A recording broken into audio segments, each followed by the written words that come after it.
तो चलिए देखते हैं राजस्थान बोर्ड के 2026 क्लास 12 इंग्लिश पेपर का पूरा ब्रेकडाउन।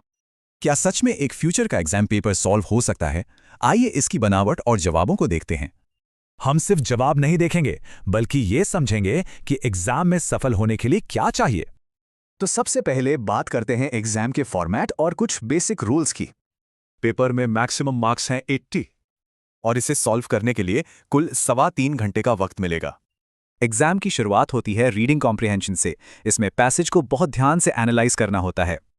3 बड़े सवाल लंबे पैसेजेस पर बेस्ड है, तो ये स्किल बहुत जरूरी हो जाती है। एक बात और, इन पैसेज वाले सवालों के जवाब पेपर के आखिरी में एक साथ दिए गए हैं।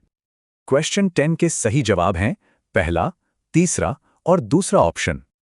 अब आते हैं सेक्शन बी पर, जिसमें राइटिंग और ग्रामर पर फोकस होता है।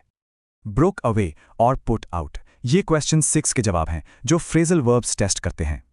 क्वेश्चन 7 में कंजंक्शंस पूछे गए हैं। जवाब हैं बट, दैट और इफ। और क्वेश्चन 9 में वर्ब की फॉर्म्स टेस्ट की गई हैं। देखिए, 2 अलग अलग टेंस फॉर्म्स। चलिए अब सेक्शन डी में चलते हैं। यहां लिटरेचर के लंबे जवाबों की बात होगी। इस सेक्शन में कई सवाल ऐसे हैं जिनमें चॉइस है और लंबे जवाब लिखने होते हैं। यहां सिर्फ सही ऑप्शन चुनना काफी नहीं है, टेक्स्ट की गहरी समझ बहुत जरूरी है। और आखिर में देखते हैं वो ऑब्जेक्टिव सवाल जो फटाफट स्कोर बढ़ाने में मदद करते हैं। ये है क्वेश्चन 18 के पहले 5 सवालों के जवाब, एकदम सीधे और टू द पॉइंट।